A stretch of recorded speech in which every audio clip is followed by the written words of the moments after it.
thank you for being a part of National Donate Life Month 2020. It's a time set aside that we honor organ donors across the country, and it's also a time that all of us gather to talk about the gift of life and how being a registered organ donor is so important. Obviously, we're having these conversations during a time that we have health challenges taking place not only across the country but around the world as we deal with coronavirus, COVID-19 pandemic. And because of that, all of our conversations during National Donate Life Month are taking place virtually. And we really believe that this is an opportunity to have heart-to-heart conversations. And joining us today, we have Terry Cullen. She is a United Network for Organ Sharing team member, a UNOS team member. Beside her there in the middle of your picture, that is her beautiful daughter, Emma. And then on the other side there, that's husband, Bill, who is the living donor to Emma, a kidney donation. And we're just so excited for you to be here and to tell the story of living donation. So, Terry, I'll start with you. Can you give us just a little bit about how this family story started? Sure. First of all, thanks for having us. It's not something that we really talk about all that much and share. So it was sort of, kind of takes us aback when somebody wants to talk to us about it, because it's just a normal part of our life. But when Emma was born, she's one of a set of twins, identical twins, and they were monoamniotic zygotic, which sounds like a really long word, but basically it means that they were in one sac in utero. And so that put them at high risk. And then fast forward, when they were born, Emma immediately was in ICU a little bit longer than Clara, that there was clearly something wrong with her kidney. Her creatinine level was really high. And so it kept her there a little bit longer. But to this day, the doctors don't even really know what it was. They've often said to us, we don't know if she took a hit in utero. We don't know if she took a hit during the birth. They didn't know. And so we immediately had to just follow up with nephrologists, and we went to UVA actually and followed some people there, and they were wonderful to us. And they told us the whole time that at some point she would have to have a transplant.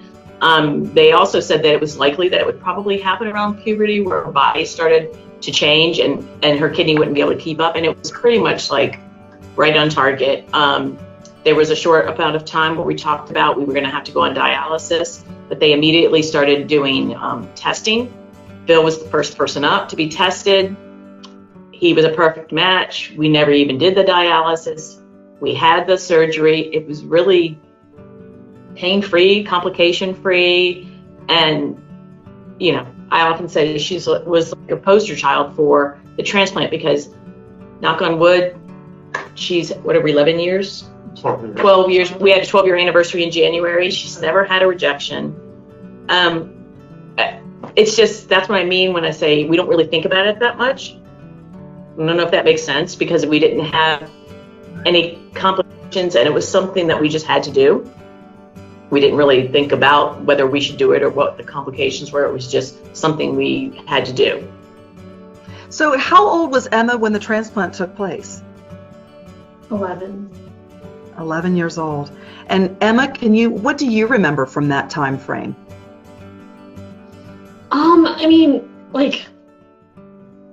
I remember it happening, I guess. I don't remember a lot of the details. It just kind of happened, and I don't know, this probably isn't a great answer. She was only in fifth grade, so she was about 10, and she's always been shy. So it wasn't something that she even told a lot of her friends about, and it wasn't something that she's never liked to stand out. So I think she never really talked about it in that, because she didn't want attention drawn to her for that. But she handled it really, really well in the hospital. She was like, I've often said that I think between this and the fact that she also has a vision impairment from being premature, I feel like it's really made her a strong person, because she doesn't complain a lot, and she deals with pain or inconveniences a lot better than I would say some of my other kids, because I attribute it to that it's just been something that's always been part of her life. She had gone through several surgeries already. I'd been in the hospital before, so. Yeah. Doesn't seem It was probably the 5th or 6th surgery she had had in her life. Right. Wow. Bill, now I know as a parent, I'm sure that there was no other consideration other than you knew that you could be the donor, you wanted to make that happen. Did you know a lot about living donation and being a living donor before leading up to the transplant? No, I really didn't. I mean, I was not knowledgeable about it really at all until they started talking to us about it. And it was a no-brainer on my part. And we started with the type of blood. That's why they tested me first, so we were both B positive.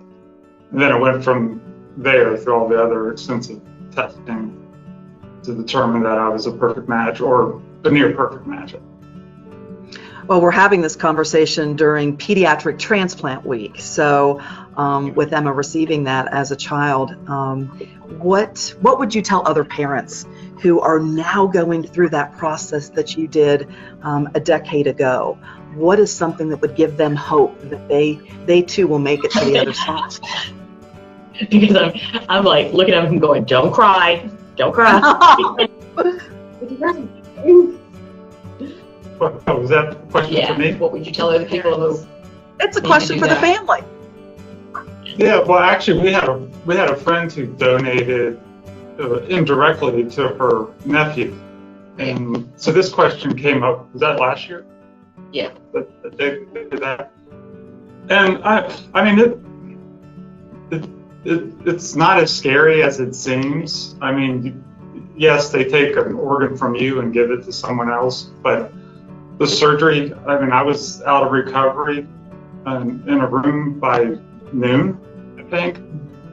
And yes, there was, you had scars and it's painful. And there was 2 to 3 weeks of initial recovery and then maybe 6 months to where I felt normal.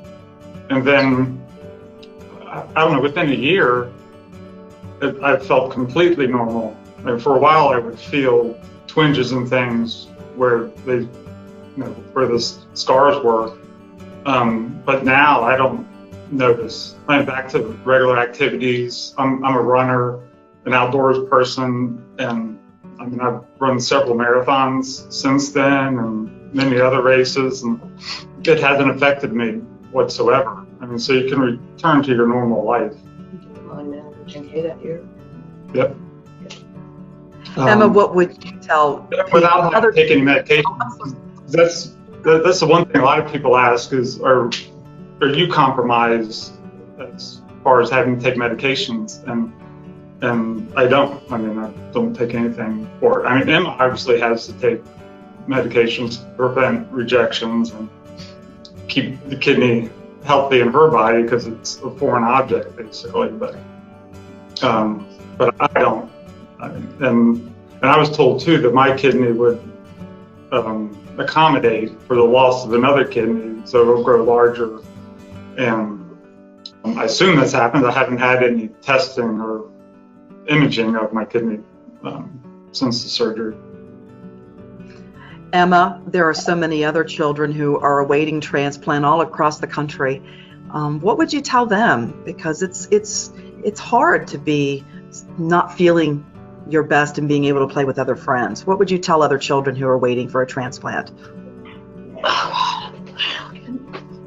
I mean, it's honestly something that I didn't, like we said, I didn't really think about that much as a child. I just knew it was something that had to happen. But it didn't really keep you. Yeah. It didn't really keep Emma from any of her normal activities, which I think is one of the. Like for a little bit, but in the long run. Right. No, I mean, like after the surgery, clearly, but I mean, waiting for it. So she was different in the sense that she wasn't extremely ill by any means. She wasn't hospitalized. She had a normal daily life and daily activities. And so that was a little bit different in our case. I can't imagine what that would have been like. And when I see stories of other people who have kids who are sick and waiting and don't have a normal active life because they're waiting, that breaks my heart. And I realize we constantly, even though we don't talk about it, we constantly realize how we are. We got very lucky between not being really sick prior, between having a instant donor match immediate. I mean, we had people who were willing to get tested and we didn't even need them, and they were all like, man, I want to get tested. And but between that and then her recovery was amazing, and the fact that we've had no rejection episodes, because we know people who've had transplants and they had several rejection. So we have been extremely lucky and blessed, and I don't know why or how, but we're very grateful for it. How do you take that gratefulness and provide hope to other families moving forward? I feel like there's so many people out there who are really willing to be donors, who want to do it, and I think that they might have hesitation and reservation because of the fear factor and the unknown factor. And between Bill's story and then like one of our very good friends, he was mentioned last year, donated to a stranger so that her nephew could receive a kidney, and she said she was surprised at how easy the process was. That's what I would want to tell people, is that there are people out there who want to, on a regular basis, on a daily basis, who want to be that person to donate. And I think the more that they get educated to do that, the bigger the scope that's available, and then that should broaden our hope for it to happen for every child. So as a parent, you just have to keeping the faith, I think, and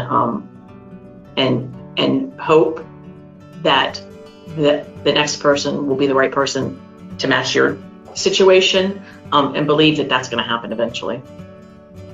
And really what you're saying applies to both living donation and deceased donation as well. That hope that there is somebody there who has said yes to donation, whether it be living donation or deceased donation, and to make that happen and to give life. Yeah, and I think these stories that like you're doing is a good way to let people know how really, I mean, I don't want to downplay it, that it's not a big deal. It's a very big deal, but it wasn't that hard for Bill to donate. It really wasn't. And or even our friend, it wasn't that hard. It wasn't a lot of complications. I think what the hardest part for Bill was being frustrated that he wasn't recovering as quickly as Emma was. Hard for him to be stuck in the house, laid up for several weeks because he doesn't like to be still. I was outside playing while I was on the couch. Still. Well, I can tell that this has really brought your family closer together for sure. Terry, I'm going to ask one last question, and that is, you now work for UNOS, United Network for Organ Sharing, which is the organization that leads all of this. And what is that like to make that connection, that you're so closely connected through transplant because of your family story, and now working for UNOS? So now it's my turn to not cry, because when I was looking for a new career path or a change, and I came across the job, it struck me. Not only was the job a perfect fit for me, but I really thought, this is my opportunity to give back to that community. Because although I was very appreciative that Bill was a perfect match and he could be a donor, and really the doctors expressed to me that, it would be hard for you to be a donor because you're the caretaker. I always felt like I wasn't really doing my part, if that makes sense. And so when I saw it, it did hit me that this was my opportunity to give back to the community and to be grateful, show appreciation to that community. And since I've been there, it's almost a year. It'll be a year in May, which is shocking to me. I've had the opportunity to share my story several times, and it's the most I've ever shared my story in the year, or our story.